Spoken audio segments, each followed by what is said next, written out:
E a gente vai começar o último painel do dia de hoje. Essa mesa vai discutir filantropia e sistemas alimentares no Brasil, os 3 desafios que precisamos enfrentar.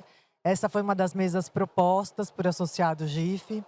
Então, foi toda desenhada e proposta por este grupo que está aqui hoje.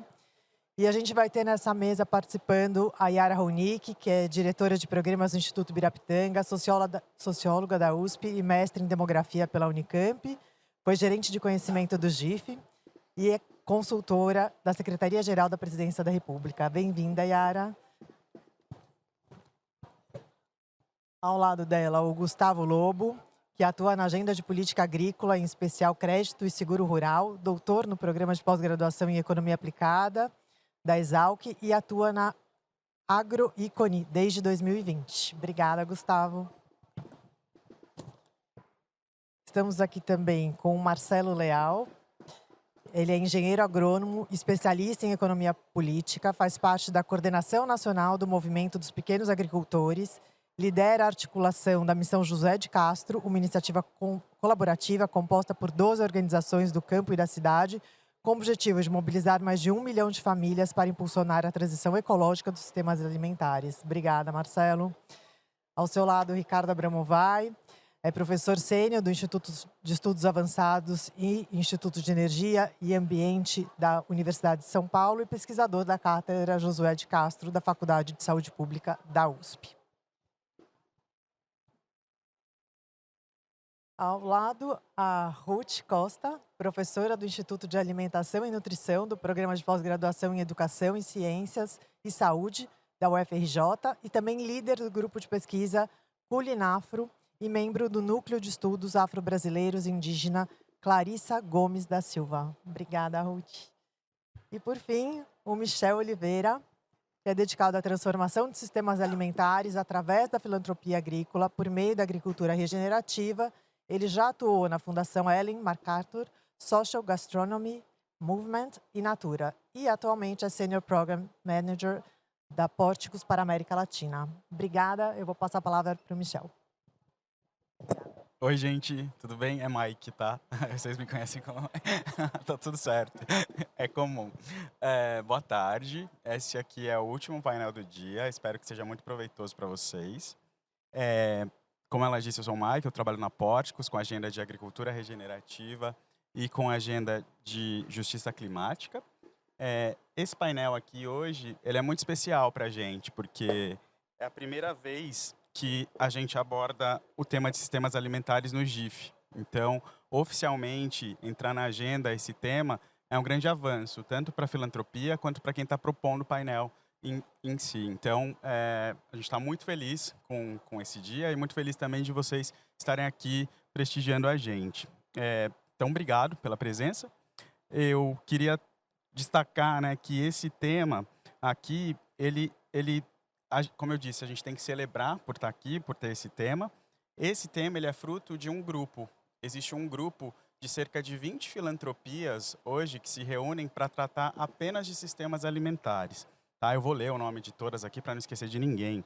Tá? Então, entre as filantropias que a gente tem nesse grupo hoje, a gente tem Instituto Birapitanga, Instituto Arimax, CLUA Brasil, IX, Instituto Itaúsa, Instituto Desiderata, Fundação Tid Setúbal, Fundação José Luiz Egídio Setúbal, Emrich Ball, Moore Foundation, Humanize, Merak Foundation, Instituto Arapiaú, Global Alliance for the Future of Food, Rockefeller Foundation, Agni Institute Collective e nós da Pórticos. Parte desse painel foi desenhado e proposto por esse grupo. Esse grupo ele tem como objetivo acelerar e se integrar mais em relação à agenda de sistemas alimentares. Como o tema é super complexo, a gente optou por trazer um recorte para vocês hoje, porque não dá para falar de sistemas alimentares em toda a sua complexidade em 1h30.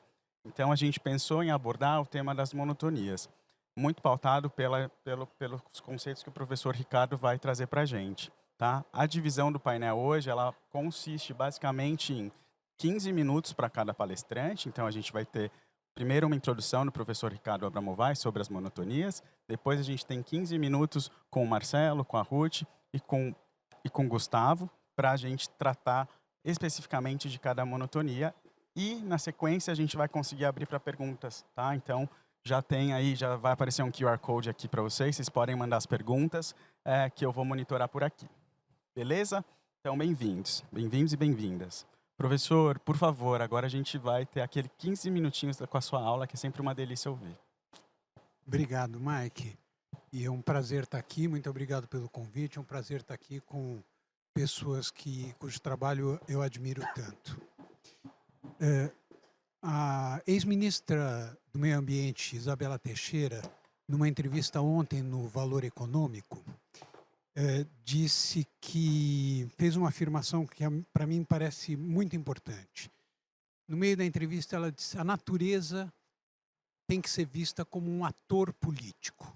Eu queria começar a reflexão sobre o sistema agroalimentar enfatizando essa novidade da natureza como ator político. Isso tem duas dimensões. Tem uma dimensão valorativa, ético-normativa, mas tem uma dimensão prática fundamental. Essa dimensão valorativa, ético-normativa, é expressa talvez de maneira impecável num artigo de 2004 do Prêmio Nobel de Economia Amartya Sen, cujo título é Por que devemos preservar a coruja pintada? A coruja pintada não traz benefício nenhum para ninguém, para o bem-estar de ninguém, faz a menor diferença para a nossa vida, mas nós temos a responsabilidade, e é muito legal porque ele cita Gautama Buda para justificar a afirmação dele, de que exatamente em função do nosso poder, nós temos essa responsabilidade. Só que a coisa vai além disso. Certamente vocês se lembram de terem aprendido em algum momento da formação de vocês, visto a afirmação de Galileu Galilei que dizia: a natureza fala uma linguagem que a gente pode usar para compreendê-la. É a linguagem da matemática, dos cubos, dos círculos, dos quadrados, etc. Na visão da revolução científica, nós dizemos como a natureza fala. Só que agora isso mudou completamente. O que a ciência está mostrando é que a natureza fala, as plantas falam, as árvores falam, as plantas se comunicam com os insetos. Da comunicação entre plantas e fungos depende a nossa vida. Isso está sendo monitorado por dispositivos de inteligência artificial e de robótica num nível de precisão que mostra que tratar a natureza como objeto de transformação e de utilidade se tornou algo inadmissível, porque a natureza é inteligente, a natureza dispõe de recursos comunicativos que nós apenas começamos a descobrir. Qual é a consequência disso do ponto de vista deontológico, do ponto de vista ético? A consequência disso, evidentemente, é que se a natureza tem esses atributos, o tema dos direitos da natureza passa a ser um tema muito importante. E eu gostaria de assinalar para vocês a formação de um movimento More Than Human Rights na Faculdade de Direito da Universidade de Nova York, liderado pela pessoa que liderou os movimentos na Colômbia, em que crianças entraram no Supremo da Colômbia para lutar contra as mudanças climáticas em nome da sua vida no futuro. Esse cara, César Garavito, é o cara que está liderando esse movimento na Universidade de Nova York, junto com Merlin Sheldrake, autor de um livro maravilhoso chamado Entangled Life. Por que isso é importante? E aí eu entro no tema que o Mike pediu, que o pessoal pediu que eu falasse. Isso é importante porque toda a abundância alimentar global, desde a Segunda Guerra Mundial, foi construída contra a natureza. Quem diz isso, em 1962, na Primavera Silenciosa, é Rachel Carson. É uma das primeiras manifestações. A natureza opta permanentemente pela diversidade. A humanidade tem paixão pela monotonia e pela simplificação. Não só Rachel Carson, mas, enfim, ela é fundamental nesse sentido. E talvez a expressão mais importante e a consequência dessa opção pela simplificação foi que hoje a nossa segurança alimentar, a segurança alimentar global, não está ameaçada pela escassez de alimentos. Está ameaçada, sim, pelos métodos que, desde a Segunda Guerra Mundial, foram desenvolvidos na produção de alimentos, métodos esses em que a sociedade, por meio da tecnologia, se volta permanentemente contra a natureza, reformulando a natureza, engenheirando a natureza para produzir as utilidades de que precisa. Isso tem 3 expressões básicas. A primeira expressão é na agricultura. A humanidade já conheceu 7.000 produtos comestíveis, dos quais 400 são cultiváveis. No entanto, 75% da nossa alimentação depende de batata, arroz, soja, milho, trigo e cana-de-açúcar. 75% da nossa alimentação. Segundo, nós temos uma dependência permanente no uso de fertilizantes sintéticos, fertilizantes esses cujo uso permanente está pondo em risco e já ultrapassou algumas das mais importantes fronteiras ecossistêmicas globais. Vocês devem se lembrar daquele gráfico do Johan Rockström, e uma das figuras que ultrapassou as fronteiras planetárias, justamente um dos vetores são os fertilizantes, é o nitrogênio e o fósforo. E terceiro lugar, os lugares em que a agricultura está mais concentrada e mais monótona são lugares cada vez mais frequentemente atingidos por eventos climáticos extremos. Exemplo, a Argentina na produção de soja, o Cerrado brasileiro, ou eventos extremos que secas ou enchentes no Rio Grande do Sul.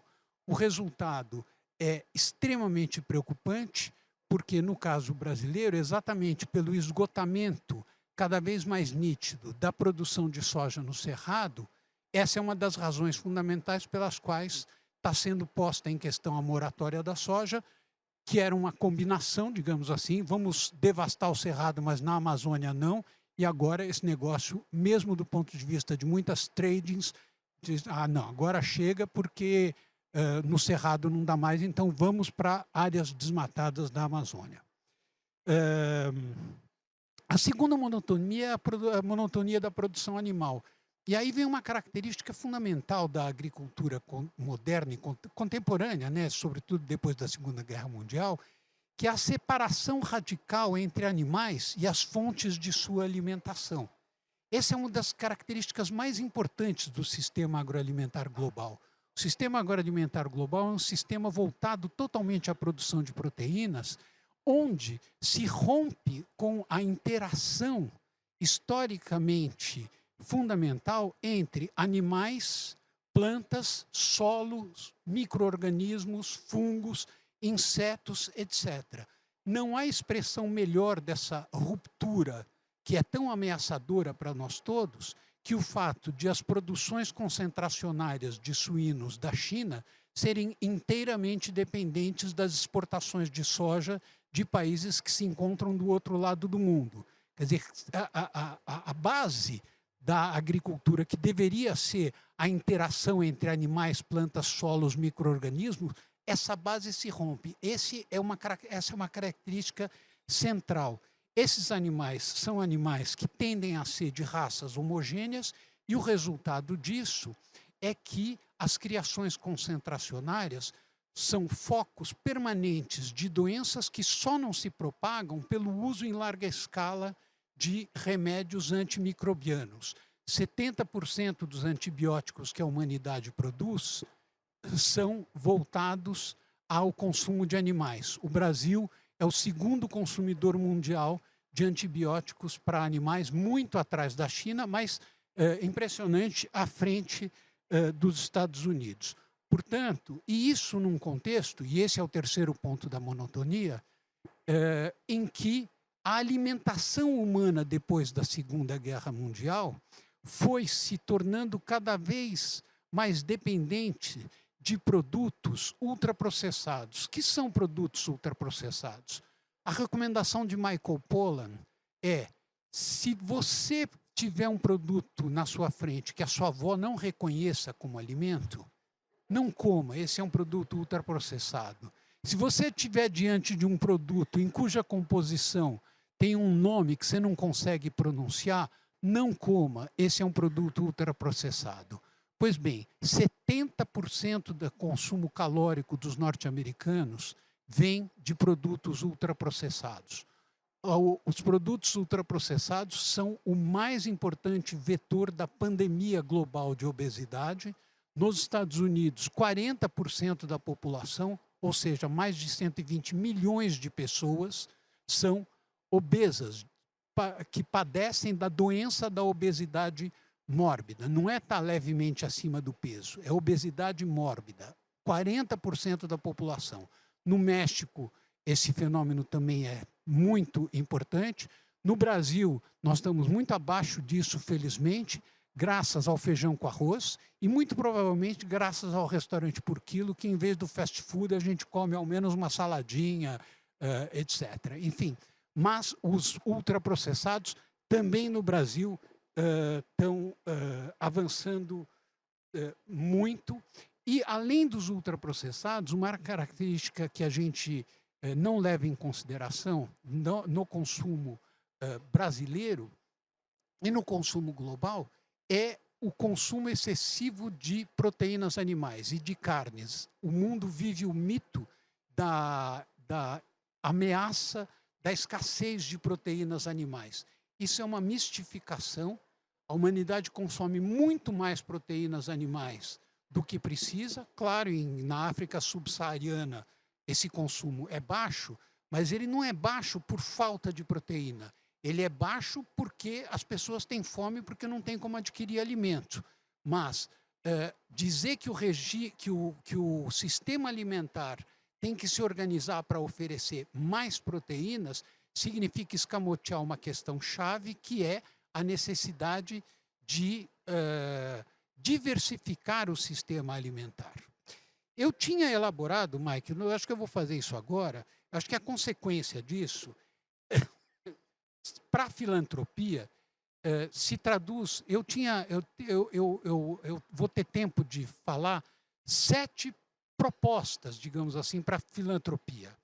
A primeira delas é que é fundamental ampliar a pesquisa que nos permita passar da economia da destruição da natureza para a economia do conhecimento da natureza. Precisa aumentar o conhecimento das interações entre plantas, micro-organismos, fungos, etc. Isso vem sendo feito, mas precisa ser fortalecido e, sobretudo agora, nesse contexto, o papel da filantropia é fundamental. Segundo, nós precisamos apoiar os estudos sobre a transição do sistema agroalimentar. Não só sobre onde nós queremos chegar, um sistema agroalimentar que seja cada vez menos e com prazos definidos, totalmente independentes de insumos que são a antivida. Quer dizer, nós precisamos parar de introduzir morte na produção. Precisa da produção, o critério da produção tem que ser se ela produz mais vida. Se ela produzir mais morte, é que está errado. Nós precisamos ter esse julgamento. Não podemos ser agnósticos com relação a isso. Então, nós precisamos apoiar os estudos que vão ver como é que você faz essa transição. Em terceiro lugar, temos que submeter todo e qualquer apoio à pergunta colocada por Paul Hawken em seu último e maravilhoso livro chamado Carbon, The Book of Life. Qual é a pergunta? Isso produz morte ou isso produz vida? A quarta é que precisa planejar a substituição de fertilizantes sintéticos por fertilizantes que venham da natureza. E aí tem um trunfo fantástico que o Brasil, juntamente com a Colômbia e com a Argentina, são líderes globais na busca de alternativas a meios químicos de fertilização. Em quinto lugar, nós precisamos fortalecer as iniciativas jurídicas de direitos da natureza. Isso já existe no Brasil, mas isso precisa ser muito fortalecido. Sexto lugar, nós precisamos apoiar formas localizadas que valorizem culturas agronômicas em desaparecimento, formas de distribuição que fortaleçam laços locais e modalidades de preparo de alimentos que resgatem culturas culinárias tradicionais. E, por fim, uma luta contra o patenteamento das tecnologias emergentes de valorização da vida na produção agropecuária, em substituição às tecnologias que hoje se apoiam na morte dentro dos sistemas de produção. Muito obrigado.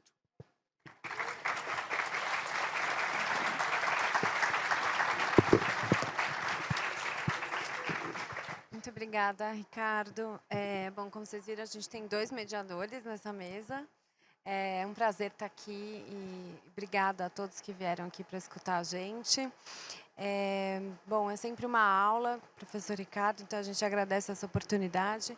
Só para retomar, a ideia da mesa era justamente que o Ricardo fizesse essa introdução a partir da ideia das 3 monotonias, para a gente tentar captar um pouco do que significa trabalhar sobre a lógica dos sistemas alimentares, e aí cada um dos convidados vai aprofundar uma dessas 3 dinâmicas. Então, eu gostaria primeiro de passar a palavra para o Marcelo, Marcelo Leal. Se você puder aprofundar o retrato da produção agrícola no Brasil e também mostrar para a gente alternativas a esse modelo, principalmente a partir da experiência da Missão José de Castro, que você fala tão brilhantemente. Obrigada, Marcelo. Boa tarde.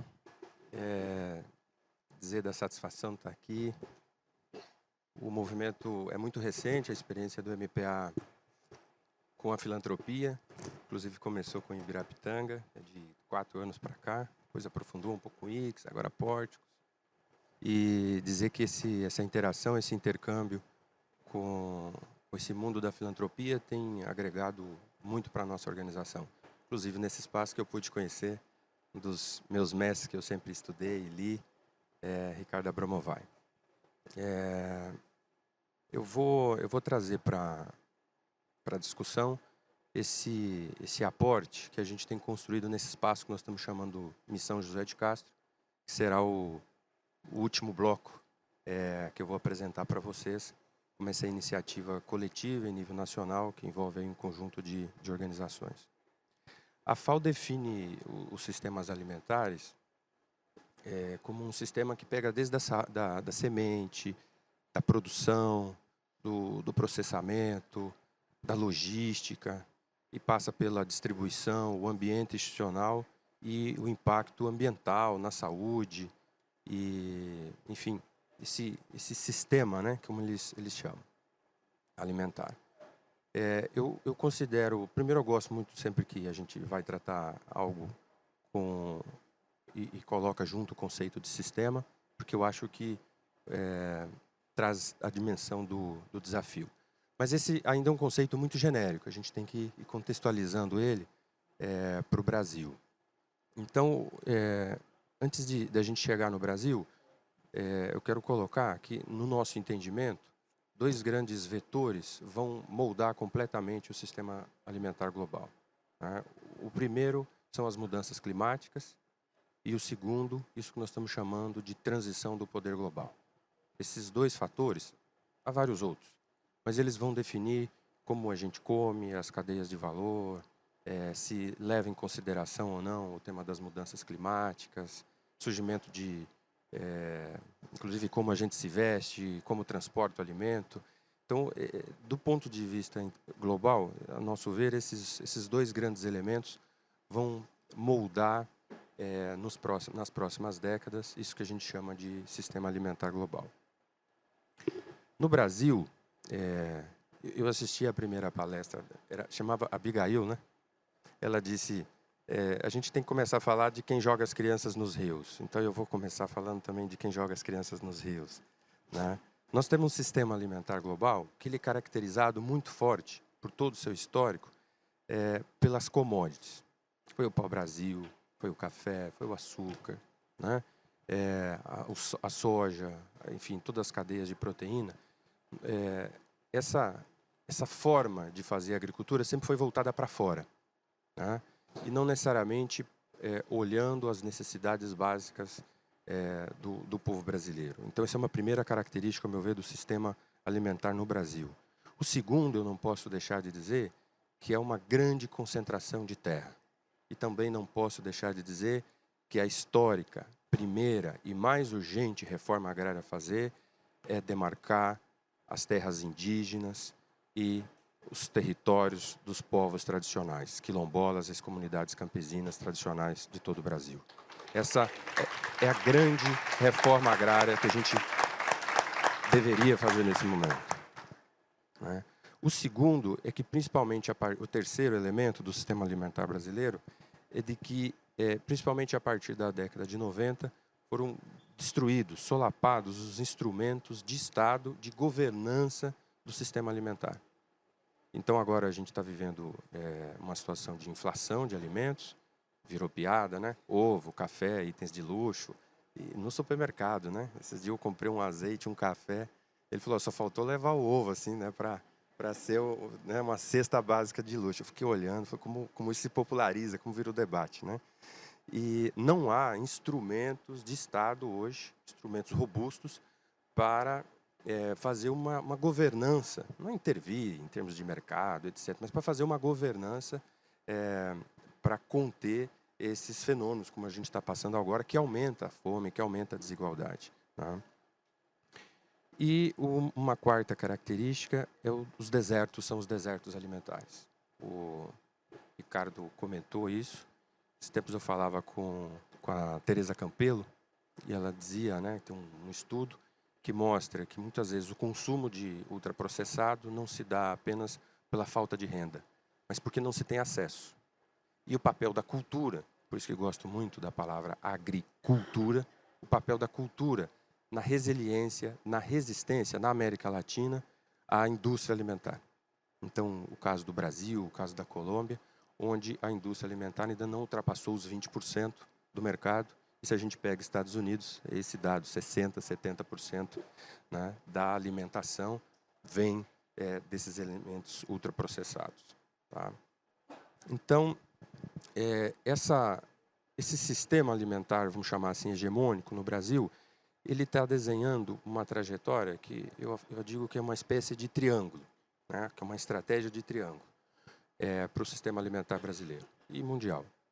O primeiro é o que a gente chama de orgânicos para os ricos e a classe média. O segundo são alimentos ultraprocessados, transgênicos e com muito agrotóxicos, antibióticos para os pobres. E o terceiro é a fome aos miseráveis.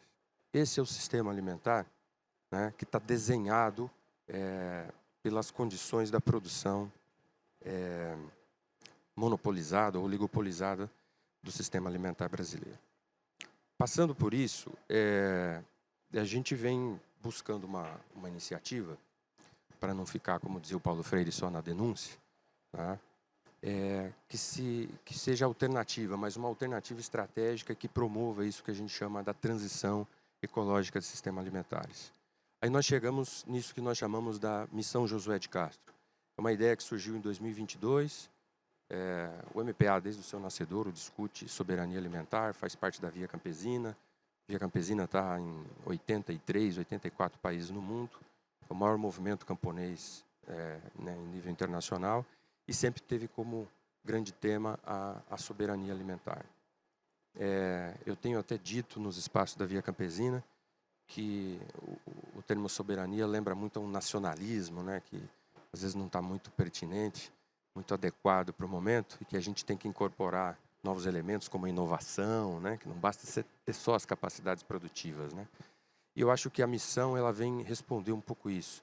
Nós reunimos a ASA, o movimento atingido por barragem, uma série de ONGs ligado à Articulação Nacional de Agroecologia, como a FASE, a SPTA, vários que vocês conhecem.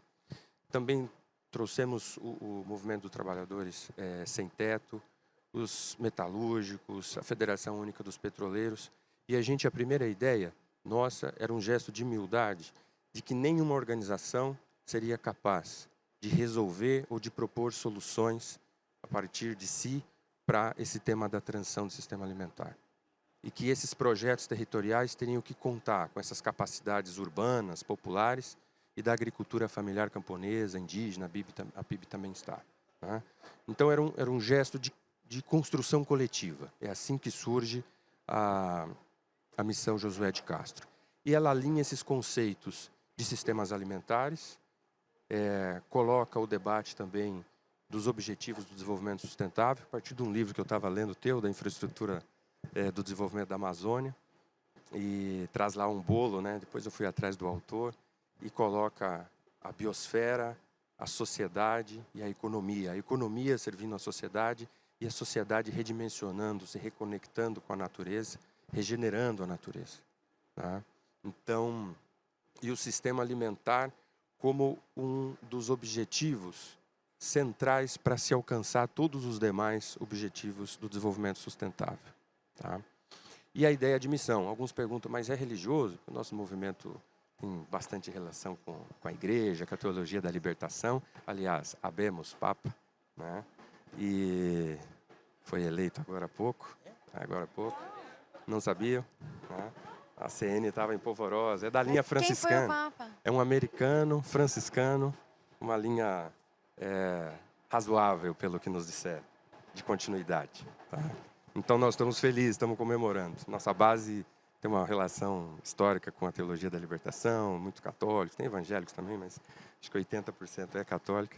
E o pessoal, aí sai esse momento cristão ali, né, no movimento.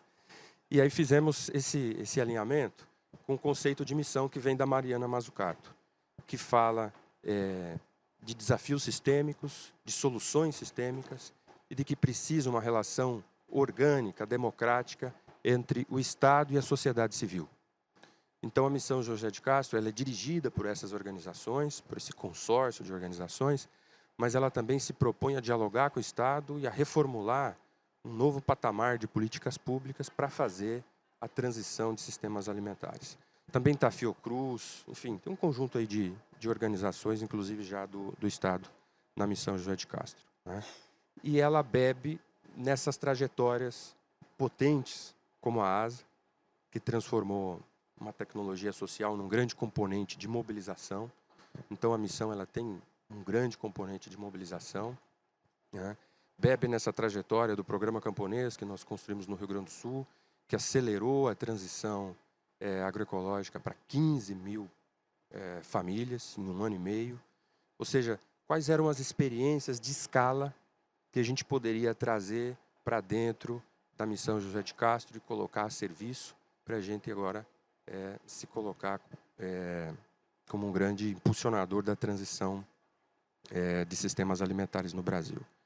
E chegamos, aí eu quero fazer os apontamentos, né, em termos assim, quais são os 3 desafios que eu acho que não pode faltar para a filantropia, que coincide um pouco com o que nós chamamos das 3 grandes infraestruturas da transição agroecológica do sistema alimentar. O primeiro é o que nós chamamos da infraestrutura social, que envolve governança, que envolve gestão, que envolve muita participação popular, muita participação social. Se faz agricultura com gente. Commodity você pode até produzir somente com máquinas. Agora, a agricultura ela tem um componente central que são as pessoas, que são as famílias. Né? Então, como transformar a transição de sistema alimentar como também um vetor para a gente discutir o fortalecimento da democracia no Brasil. A gente não compreende essa transição fora do debate do fortalecimento e da consolidação da democracia brasileira.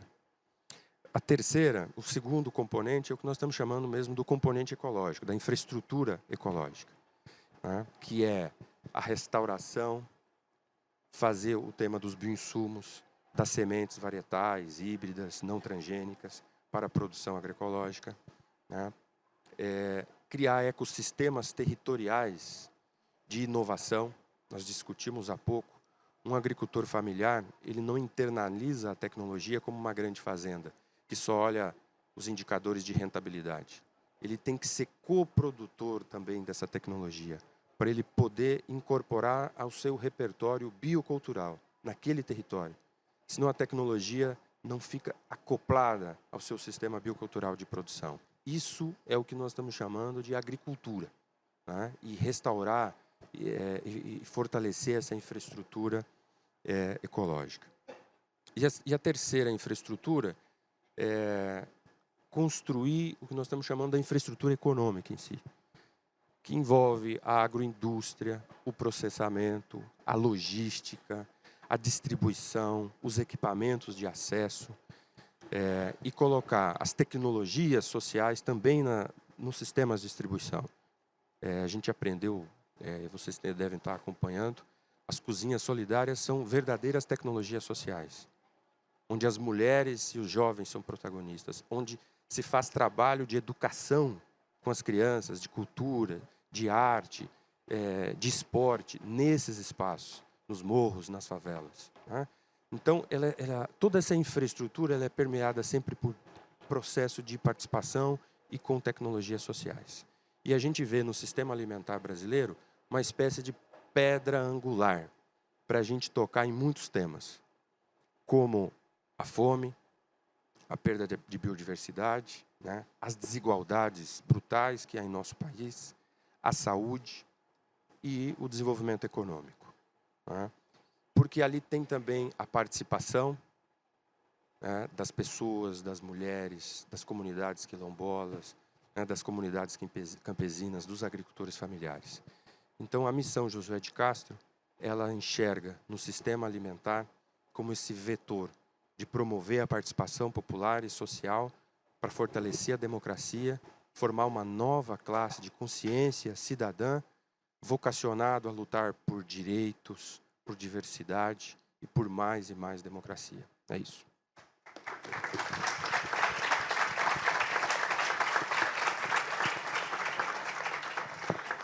Muito obrigada, Marcelo, que ainda, além de dar essa aula, ainda trouxe breaking news sobre o novo Papa. Bom, acho que também queria reforçar, né, a dimensão do que o Marcelo traz sobre as possibilidades alternativas e, sobretudo, sobre a importância das articulações das organizações e das soluções que vêm a partir da sociedade civil, né? Acho que você trouxe não só corporificado na própria missão, mas em outros exemplos são fundamentais e que é importante que a filantropia possa apoiar.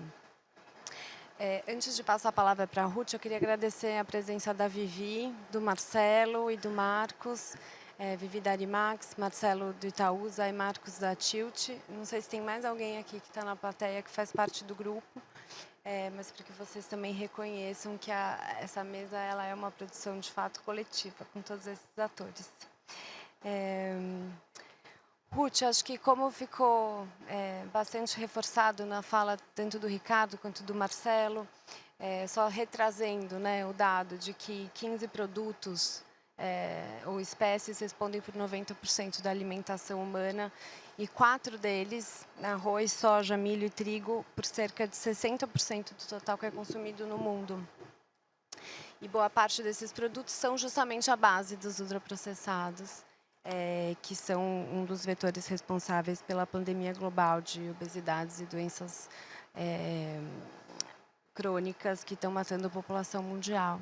Eu queria que você trouxesse para a gente como que você associa a monotonia das dietas com o consumo de ultraprocessados e também pensando nas alternativas para esse sistema.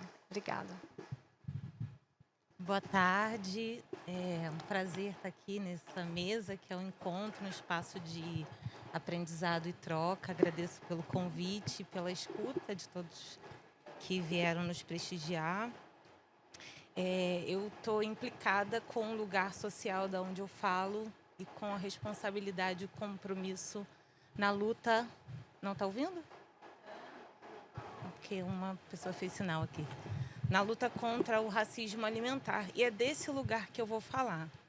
Eu acho que é importante dizer, logo de cara, que nós não vamos resolver o problema da fome e da má alimentação no Brasil sem enfrentar o racismo.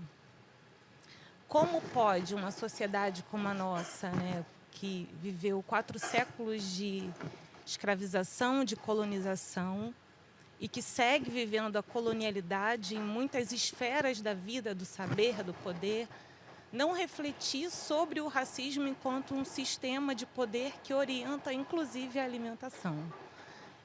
A alimentação não está isenta, não é neutra. Então, é preciso, de cara, dizer que, na minha fala, eu não considero a neutralidade, a universalidade, nem a objetividade. Isso é um mito.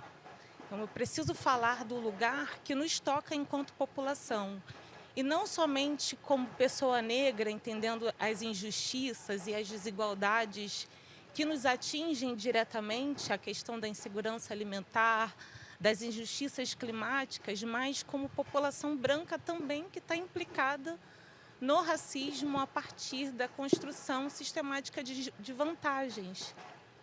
Então, não dá para falar sobre alimentação, sobre alimentos ultraprocessados, sem dizer quem são aqueles que estão ocupando os lugares de poder e decisão sobre o que comemos. A política do comer é dominada e regida também por um grupo social que tem raça, que pensa aquilo que nós vamos comer e como se organiza esse sistema em as dimensões que nos atingem. Então, existe uma perspectiva cultural e racial orientando o sistema que nós vivemos hoje. Inclusive, a indústria que produz os produtos ultraprocessados também tem uma raça e uma cor. E a gente não pode deixar de ver isso ou achar que isso é uma coisa menor que não nos afeta. Eu recebi essa encomenda de pensar a questão da alimentação enquanto um dos desafios. Eu quero partir da insegurança alimentar e nutricional. Nós tivemos recentemente os dados da PNAD, a Política Nacional de Amostras por Domicílio, em 2023, mostrando que a insegurança grave no Brasil de 2022 para 2023 saiu de 15,5% para 4,1%. É um dado que nos faz celebrar uma conquista e perceber que a insegurança alimentar e nutricional é sensível a ações e políticas públicas. Tem um marco muito importante que foi a retomada do Conselho e a retomada das políticas intersetoriais de segurança alimentar e nutricional em 2023.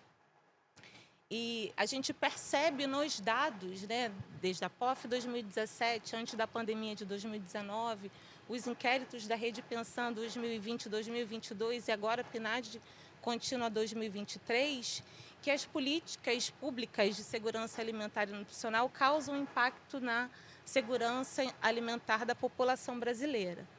Mas se a gente ajusta as lentes para olhar quem são as pessoas que foram mais beneficiadas por essas mudanças, porque a gente percebe que os homens e as mulheres brancas, de forma muito parecida, muito próxima, estão em melhores condições de segurança alimentar e nutricional comparadas com a população negra. E ao olhar para questões relacionadas à escolaridade, ao acesso à renda, à faixa etária, em cada uma dessas categorias combinadas com a questão do gênero e da raça, esse cenário se mantém. Isso me faz lembrar da intelectual Cida Bento, que vai dizer que a branquitude constrói mecanismos de proteção a esse grupo social. Existem pactos tácicos, existem pactos narcísicos de proteção. O que faz, ao longo do tempo, com que as políticas públicas que são direcionadas à população brasileira fazem melhorar o perfil de segurança alimentar e nutricional de um grupo social. A gente precisa enfrentar isso com urgência. Isso não é pouca coisa. E esses dados precisam nos chamar a atenção. É muito mais fácil ver comunicações e pesquisas que vão dizer dos afetos à população negra no sentido das desigualdades ao acesso à alimentação e à insegurança alimentar e nutricional, mas não há denúncia ou a construção da análise dos mecanismos que fazem a proteção da branquitude brasileira. E os dados vão revelar isso de forma muito gritante. A gente não pode, ao olhar esses dados, nem olhar para as mulheres de forma universal, porque a raça as protege, as faz chegar mais próximo dos dados dos homens brancos e não os homens negros próximos dos homens brancos. Ou seja, o racismo, a raça, ela está de forma mais evidente do que a questão de gênero, né? E aí isso vai se tornar muito mais agravado quando essas pessoas moram em áreas rurais, estão no norte, no nordeste, etc. Então, acho que esse é um desafio principal, né, ao falarmos da questão da alimentação, da má alimentação. A outra questão que foi posta nessa mesa, um desafio importante, é olhar para a questão do consumo dos produtos ultraprocessados. O professor Ricardo fez uma introdução ao dizer o que são os produtos ultraprocessados de forma muito simples, né? Assim, o que a sua avó reconhece como alimento? Se não for isso, desconfie, né? Tem alguma coisa estranha aí. Mas existe um documento que foi selecionado pelo governo brasileiro como referência de alimentação para a população, que é o Guia Alimentar para a População Brasileira. Esse guia, diferente da perspectiva anterior, que olhava para os grupos alimentares a partir dos nutrientes, elege a classificação nova como referência. A classificação nova organiza os alimentos a partir do grau de processamento. Então, as categorias de alimento in natura, minimamente processados, que são as recomendações de consumo, né? Faça dos alimentos in natura e minimamente processados a base da sua alimentação. Depois temos os alimentos processados que recebem algum ingrediente culinário para conservação. Então, a salga, a compota, a salmoura, enfim, para conservação. Então, tem a adição de algum ingrediente, mas ainda assim há o alimento presente. E os alimentos ultraprocessados ou produtos ultraprocessados são as fabricações das indústrias que usam como componente prioritário substâncias de alimentos. Então, a gente não encontra alimentos, mas substâncias extraídas e alguns derivados dessas extrações, como as gorduras hidrogenadas. Então, não são gorduras, são modificações, né? As gorduras hidrogenadas, os amidos modificados, por exemplo, e aditivos. Não sei se esse microfone não está muito legal. Deixa eu trocar. E aditivos cosméticos, sem eles, talvez a gente não conseguisse comer esses produtos, né? Que vão alterar a cor, que vão aromatizar, que vão emulsificar. Então, uma série de aditivos químicos com base no carvão, no petróleo, para compor de forma principal esses alimentos. 98% dos produtos ultraprocessados tem alto teor de sal, de açúcar, né, e de aditivos. Inclusive, a indústria usou por muito tempo a estratégia de dizer que faria melhoramentos, né, adicionando fibra ou um nutriente X ou Y, mas a composição em si dos produtos ultraprocessados é irreversível, né? A base dos produtos ultraprocessados são essas substâncias que não são reconhecidas de fato como alimentos. Ruth, só um minutinho. Acho que a gente está todo mundo se incomodando bastante com o ruído. Ah, você já pediu? Tem alguma coisa que tem para fazer? Do microfone? Peraí. Então, gente, todo mundo que está com esse problema, tenta diminuir o volume Talvez melhore.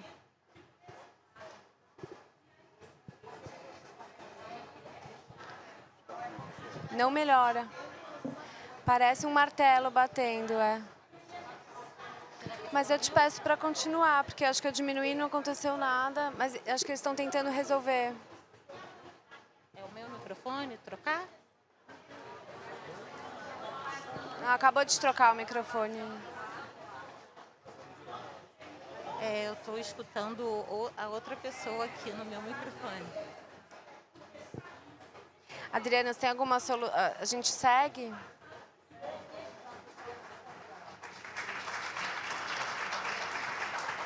Segue, por favor, e desculpa. Tá. Então, uma série de evidências científicas vem mostrando que os padrões alimentares baseados em ultraprocessados produzem as doenças crônicas não transmissíveis, né? Diabetes tipo 2, a obesidade, a hipertensão, câncer. Mas também já há evidências de outros 32 desfechos negativos à saúde física, mental. Já se observa uma série de estudos evidenciando demência, Alzheimer. Melhorou? Melhorou? Oba! Doenças mentais, né? Queda cognitiva, queda das funções executivas. Então, o consumo desses produtos é extremamente danoso à saúde física, à saúde da pessoa, né, humana, mas também ao meio ambiente, né, e a tudo que, na perspectiva negra e indígena, né, perceber que não só a vida humana como central de todo o processo, mas perceber o humano como pertencente a um conjunto de outra cosmologia, né, a presença de outros entes, vivos ou não, seres de muitas naturezas, o nosso pertencimento. Então, os ultraprocessados causam uma série de danos e são inegáveis, a gente precisa olhar para isso. E a importância de perceber o racismo alimentar na produção e na venda desses alimentos ultraprocessados extremamente danosos, a população pobre que no Brasil tem cor. Como nós não vamos perceber isso, né?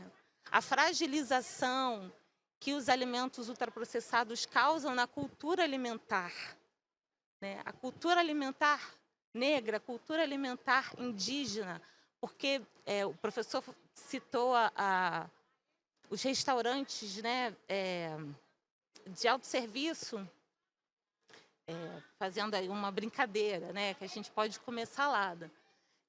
Mas a pesquisadora Laurence Alves, no prefácio do livro da Thaís Machado, diz que as mulheres negras alimentam o Brasil do seio ao prato desde que aqui chegaram. A cultura brasileira deve à experiência, né, e dessas mulheres e dessas comunidades que cozinham, que seguem preparando o alimento do zero, né, da etapa zero.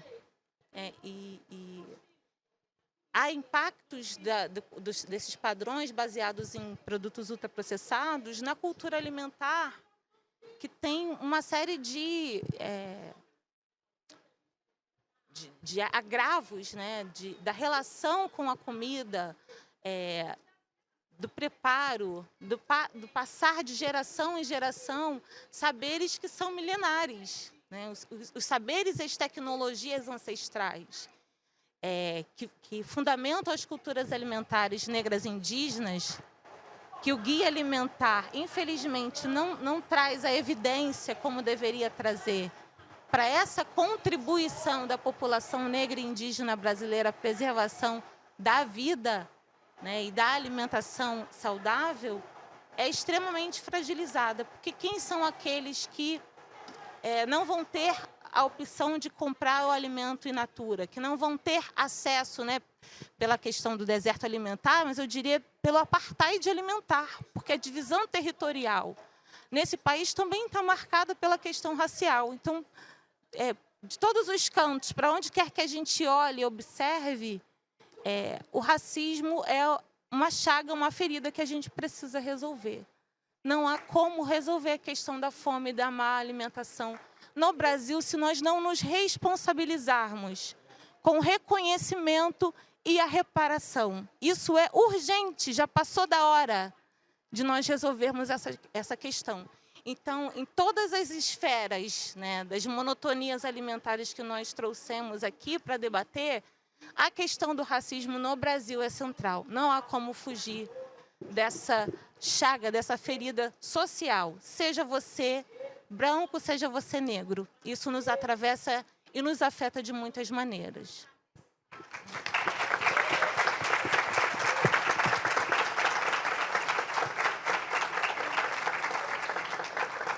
te agradeço demais. Cada vez que eu te escuto, é sempre também uma nova aula e eu te ouvir, né? Ouvir a sua perspectiva, acho que traz para a gente também a importância de pensar as dimensões de raça e de gênero não como mais um atributo, né? Mas como a centralidade para a discussão dos sistemas alimentares, também muito além da produção, do consumo, da distribuição de alimentos. Então, é fundamental trazer sempre essa perspectiva e te agradeço mais uma vez.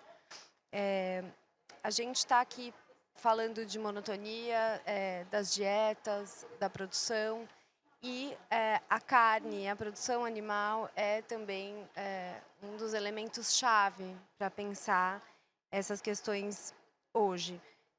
Pensando, sobretudo, na predominância e nas dietas altamente baseadas em carne, muito mais daquilo que o nosso próprio corpo demanda, né, e precisaria. Eu queria passar a palavra para o Gustavo, te agradecendo também, Gustavo, por estar aqui com a gente.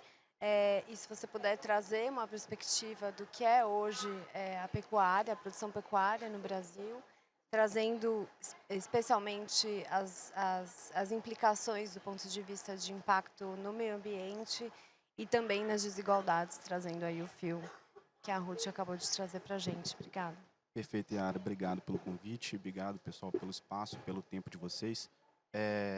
Minha intenção aqui hoje é tentar, né, trazer um pouco do retrato, né, dessa questão da monotonia dos sistemas agroalimentares no Brasil, mas numa perspectiva também da política agrícola, né? A política agrícola, em especial o crédito rural, né, o principal instrumento de política agrícola no Brasil, né, e toda a sua relação também de intensificação ou até e uma grande oportunidade também, né, de tentar dirimir, né, os potenciais impactos e externalidades ambientais negativas da produção agropecuária no Brasil. Tá? Né, acho que a monotonia da produção agropecuária ela fica muito bem refletida, especialmente na política de crédito, em especial o PRONAF, né, a política de crédito subvencionado, direcionado aos agricultores familiares no Brasil, quando a gente percebe a distribuição dos recursos por produto. Né? Há uma concentração tremenda, né, em compra de bovinos, soja, milho e trigo, né, o que se entende na literatura como a comoditização do PRONAF. E esse processo ele já vem no mínimo de uma década, tá? E com as análises dos dados dos contratos de crédito rural, a gente consegue observar que esse processo de comoditização ele já está estabelecido, né? Ele já está estável, né? Então, ou seja, essa concentração, ela reflete muito esse processo de monotonia que a gente está discutindo aqui, né? E a grande oportunidade é exatamente tentar destravar esse processo, né, de concentração nesses determinados produtos, né? Bovinos, né, 35% do total dos recursos do PRONAF, né, concentrado em bovinos, ou seja, um problema, né, crônico, mas que ao mesmo tempo, né, emerge aí como uma grande oportunidade, né, na medida que o próprio instrumento de política agrícola, que o PRONAF, né, possui, né, um conjunto de subprogramas destinados para o processo de transição produtiva. Né? Então, a gente tem o PRONAF Bioeconomia, né, o PRONAF Agroecologia, o PRONAF Florestas e o Semiárido, que tem, né, por objetivo, né, implícito a transição produtiva desses sistemas agroalimentares. Todavia, a concentração né, a proporção de recursos destinados para esses subprogramas ainda é extremamente subótima, né, coisa de 2,5% do universo de 62 bilhões de reais nesse último ano safra para o PRONAF. Então, ou seja, o processo de comoditização do PRONAF está estabelecido e os subprogramas destinados para a promoção dessa transição dos sistemas produtivos agroalimentares está estagnada. Né? Os subprogramas destinados para tal não conseguem, né, promover esse processo de transição. E quando a gente fala de transição, é quase que linear pensar em financiamento, uma vez que a gente precisa, para que esses empreendimentos, né, mudem a sua forma de produzir, é preciso direcionar liquidez, é preciso, né, recursos. Né? E o crédito é uma ferramenta para tal. Então, ou seja, fortalecer esses instrumentos de política agrícola são de extrema importância, tá, no contexto do agricultor familiar no Brasil. Existem muitos motivos pelos quais, né, esse processo de comoditização e esse processo de baixa demanda por esses subprogramas destinados à transição produtiva não tomarem tração. Né? São problemas de demanda, né, por conta da falta de informação do produtor, né, a ausência de uma política de assistência técnica consolidada no Brasil e também, né, fatores de oferta também, né, na medida que as instituições financeiras elas preferem, né, elas entendem como operações de risco muito menor aquelas operações de crédito, né, de commodities, né, em detrimento, por exemplo, de uma produção agroecológica, biodiversa, com múltiplas culturas. Né. O banco tem uma dificuldade maior de entender a exposição ao risco, né, quando ele opta por um contrato de crédito para uma commodity em detrimento desses sistemas. Né. Então, existe todo um arranjo, né, entre oferta e demanda que vem travando todo esse processo, né, e que, no fim das contas, acaba por impactar de forma direta a resiliência e a perenidade da produção agropecuária no Brasil. Né. A gente vem observando, né, a exposição ao risco cada vez mais crescente, né, impedindo, aumentando de forma dramática a renegociação de dívidas, né, e empobrecendo, né, o produtor familiar. Então, ou seja, é preciso, né, uma perspectiva holística de tratamento ali da política agrícola que leve em conta não só, né, a política de crédito rural, mas a política de preços mínimos, né, a política de compras institucionais do governo, né, para alimentação escolar e compras de produtos agropecuários em geral. Né. É preciso um fortalecimento, né, dos instrumentos de gestão de risco, isso tudo numa ótica integrada. Né. Então, ou seja, o instrumento de gestão de risco ele deve ser visto de forma complementar à adoção de boas práticas, né, que conseguem reduzir a exposição desses produtores ao risco climático. Então, ou seja, é preciso um olhar muito mais dinâmico e holístico para a política agrícola, exatamente para tentar atacar os produtores que não estão tendo acesso, especialmente nesses subprogramas destinados à transição produtiva. É importante salientar que o produtor que contrata um crédito para commodity, ele já está inserido numa estrutura de mercado. Né? Ele já está inserido nessa estrutura de mercado. E torná-lo, convencê-lo a produzir outra cultura, por exemplo, é um desafio tremendo. Mas existe a grande oportunidade de o quê? Transferir tecnologia para que esse produtor produza uma soja, mas adotando plantio direto, né? Diversificando e rotacionando culturas, né? Aportando matéria orgânica ao solo. Ou seja, é possível, né, transformar essa produção de commodities numa produção mais sustentável, né, e que tem uma menor produção de externalidade ambiental negativa. Né? Convencer esse produtor a recuperar uma APP, né, a recuperar uma nascente. Né? E, numa segunda via, né, que essa é a mais urgente, uma vez que esses produtores já estão consolidados, é tentar trazer esses produtores que estão à margem e que estão ou dispostos a fazer uma transição para uma produção agroecológica, biodiversa, né, ou que já fazem esse tipo de produção, mas que estão à margem da política agrícola. E é exatamente aí que mora a oportunidade dos subprogramas rotulados do Pronaf, né, o Bioeconomia, Agroecologia, Florestas e Semiárido. Tá? É importante salientar também que a questão da pecuária, ela representa, né, um grande desafio, né, na medida que ela produz inúmeras externalidades ambientais negativas, por exemplo, a degradação das pastagens, que pressiona, por consequência, o desmatamento. Né? Mas, ao mesmo tempo, essas áreas de pasto degradado, elas são de extrema importância na perspectiva da oportunidade. Né? Só em pequenas propriedades rurais, até 4 módulos fiscais, até 500 hectares, né, pensando no território, uma vez que o módulo fiscal ele difere por município, a gente tem uma concentração de 18 milhões de hectares de pasto degradado em propriedades que não estão sobrepostas em área restrita, ou seja, não estão em unidade de conservação, não estão em terra indígena, né? Não possuem desmatamento pós-2008, ou seja, estão conformes junto ao Código Florestal, possuem aptidão econômica e biofísica ou para intensificar a produção pecuária ou para converter para outros sistemas produtivos.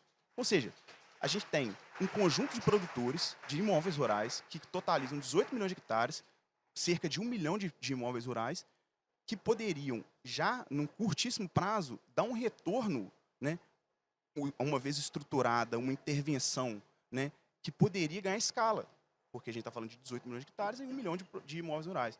Ou seja, a oportunidade e o desafio residem exatamente na pecuária e a forma como ela ocupa o território, né? O uso do solo, né, no sistema produtivo pecuário, que é extremamente improdutivo, e essa produtividade ela difere, né, ao redor do território, mas que ao intensificar a produção pecuária, né, diminuindo o ciclo produtivo, né, abatendo o animal mais cedo, aumentando a taxa de lotação a partir de uma qualidade da pastagem melhor, né, integrando o sistema pecuário com sistemas agrícolas, né, produção de grãos juntamente com pecuária, ou sistemas agro-silvopastoris, né, que envolvem agricultura, pecuária e floresta. Né, isso tudo tem um potencial tremendo, né, no contexto da agricultura familiar, que ao intensificar a produção, você ainda consegue recuperar, né, a saúde do solo e conseguindo entregar dignidade e renda para essas famílias, né, uma vez que a gente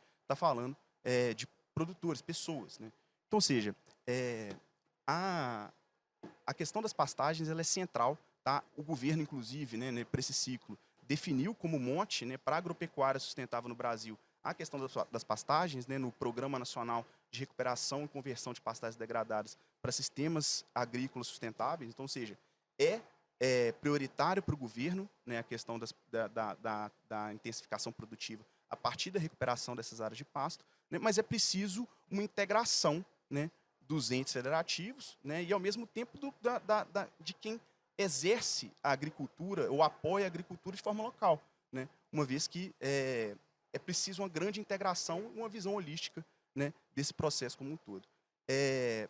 Termino minha fala tentando, né, provocar um pouco a questão da filantropia, né, no sentido de exatamente ser o vetor, né, de tentar aprimorar a interlocução desses entes, né, que estão produzindo ciência e, ao mesmo tempo, aqueles entes que estão atuando nos territórios, exatamente para tentar uma articulação para atacar essas questões de acesso da política agrícola e como que essa política agrícola pode transformar esses territórios, em especial essas áreas de pastagem degradada. Obrigado.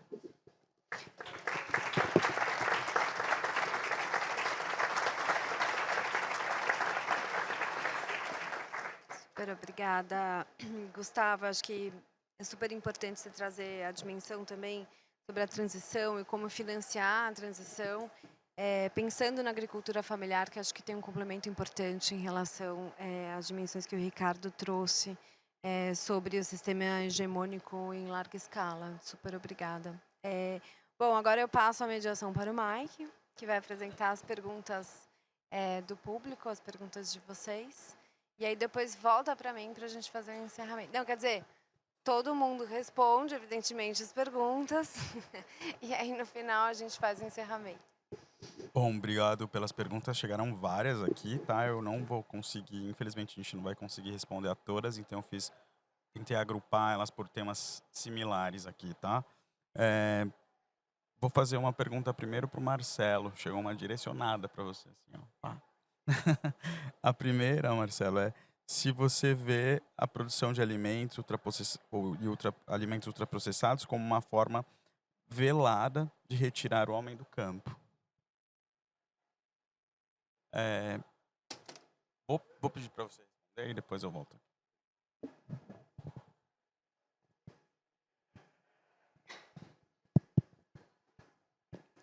Com certeza. Agora, recentemente teve esse embate, inclusive no Congresso, e se fala em torno de 15 bilhões de subsídio para os alimentos, para a indústria do ultraprocessado, né, na área de renúncia fiscal. E um dos principais elementos, quando a gente propõe projetos como a Missão José de Castro, enfim, todos esses programas de transição agroecológica e distribuição, abastecimento de alimentos, é a falta de recursos. Então, se essa opção pela indústria dos ultraprocessados, ela é subsidiada de ponta a ponta. E aí tem uma outra ponta, que a gente está querendo levantar os dados, são mais empíricos assim ainda, que é a parte do Bolsa Família que é canalizada para o consumo de ultraprocessado. Então, tem um outro subsídio. Então, tem recursos, né? É possível financiar projetos estratégicos, territoriais, estratégicos em larga escala para a transição agroecológica. E quando esses recursos são destinados à indústria de ultraprocessado, com certeza corrobora para esse movimento de êxodo, de migração para as cidades. Próxima pergunta é para a Ruth, em relação à cultura alimentar, né? Que, na verdade, é como a diversidade alimentar para famílias de baixa renda em contextos urbanos poderia ser fortalecida.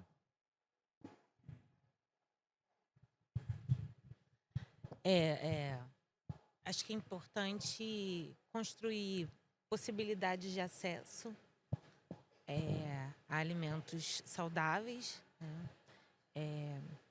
O enfrentamento dos apartheids alimentares, desses espaços que são completamente ausentes da possibilidade de acessar, seja economicamente, como outros acessos, né, a partir da coleta, da produção coletiva, o fortalecimento de assentamentos da reforma agrária que produzem, doam, né, e fazem esse acesso próximo a alimentos de qualidade, fortalecer os quintais produtivos, né, a possibilidade de produzir, de acessar a comida sem necessariamente estar mediada pelo capital, que é uma coisa que existe, parece que está tão longe da gente, né, mas não. Os meus pais, por exemplo, recentemente se mudaram para uma cidade em Minas Gerais. Que eles trocam comida na feira de domingo. É um paraíso, né? Parece que não existe, mas de fato é. E nas comunidades quilombolas isso é muito próximo.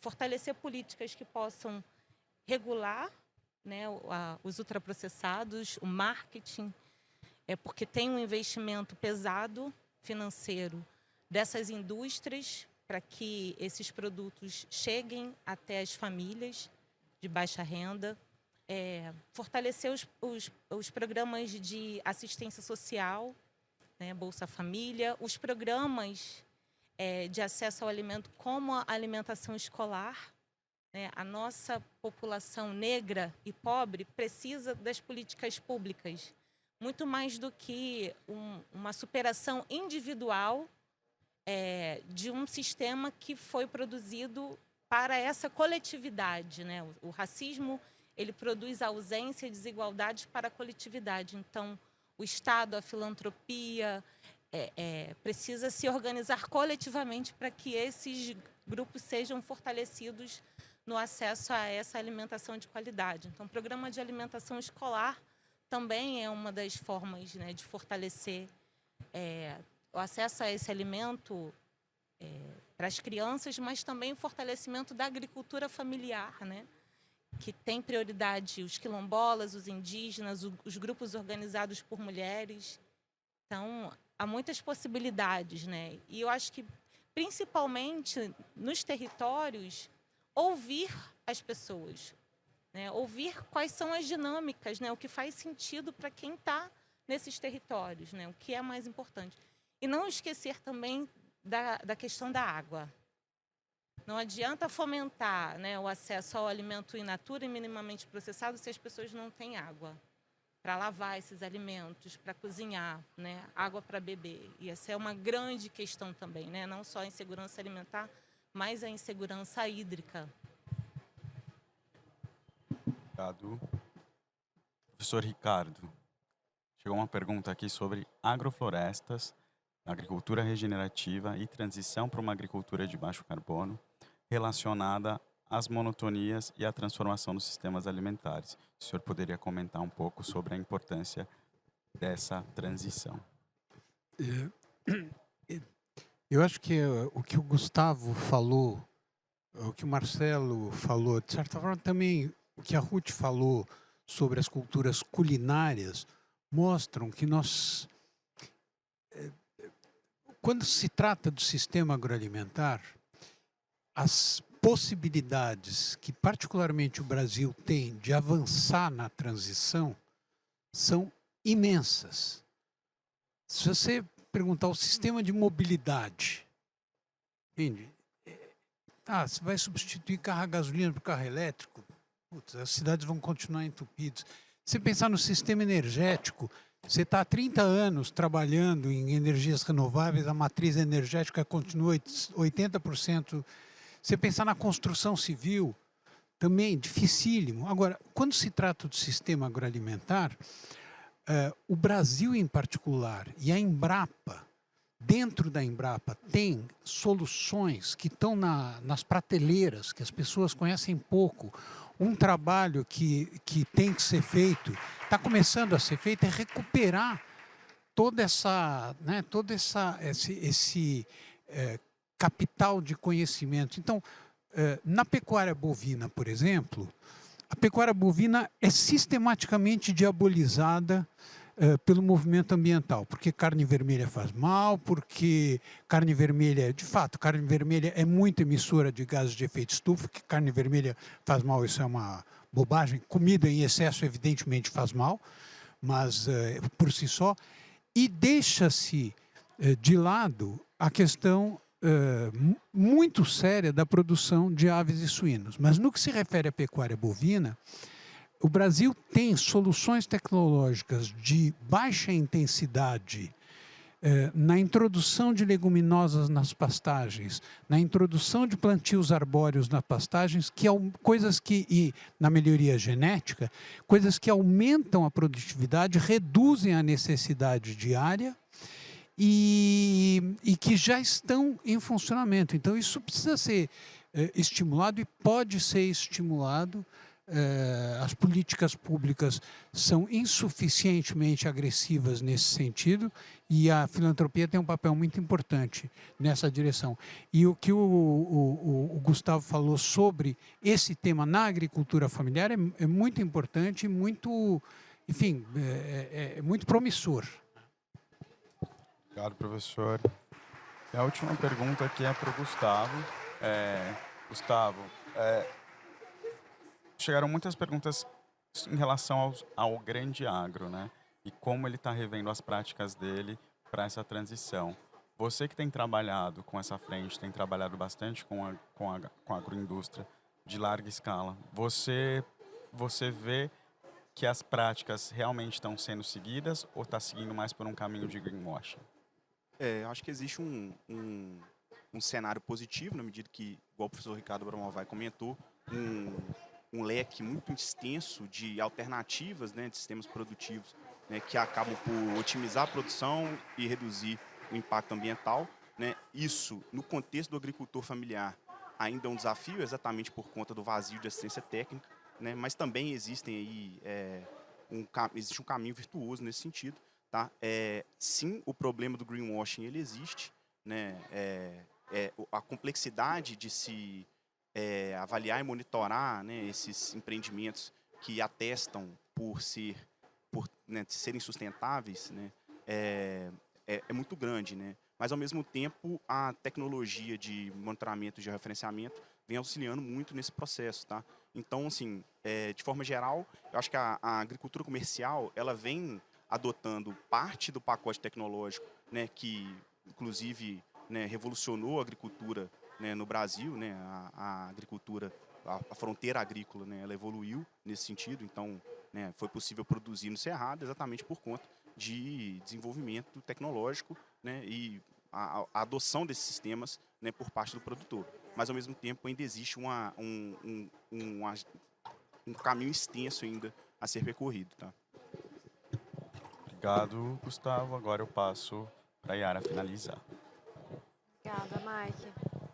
Bom, eu acho que a ideia dessa mesa era justamente, acho que foi cumprida. Acho que a ideia era mostrar e discutir a complexidade dos sistemas alimentares, o impacto que a alimentação, quer dizer, como a alimentação está no centro das nossas grandes crises atuais, das crises climáticas, do aumento das doenças crônicas, da fome, dos outros vários tipos de impacto na saúde e, sobretudo, na desigualdade social e racial.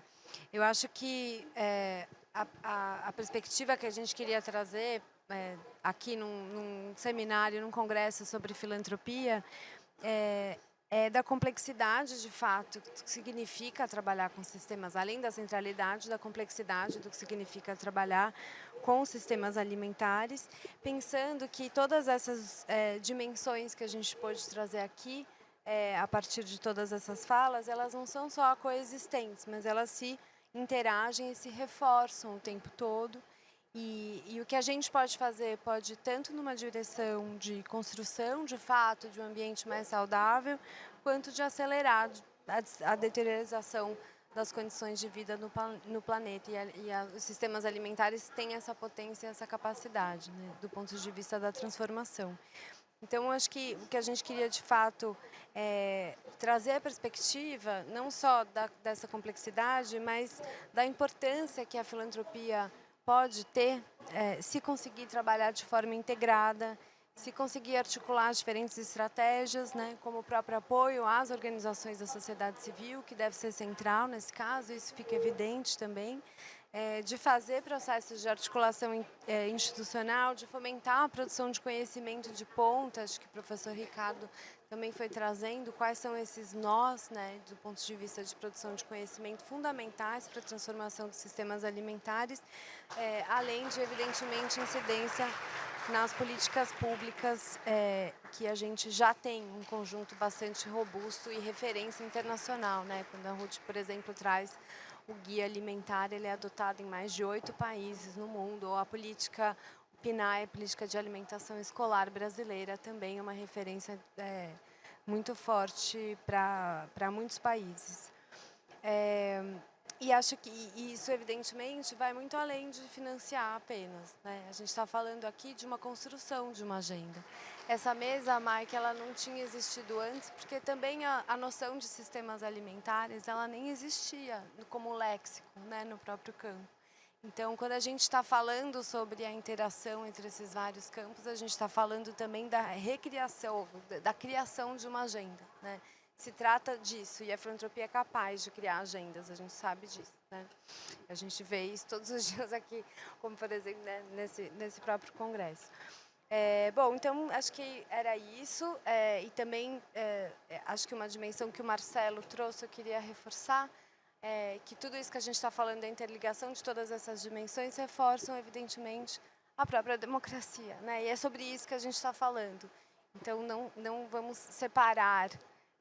Quando a gente fala de democracia, fala de justiça social, fala de desconcentração de riqueza, como se a gente estivesse falando de produção de alimentos, a gente está falando de outro assunto, né? Não, aí começa com outro assunto, agricultura, não, é o mesmo assunto.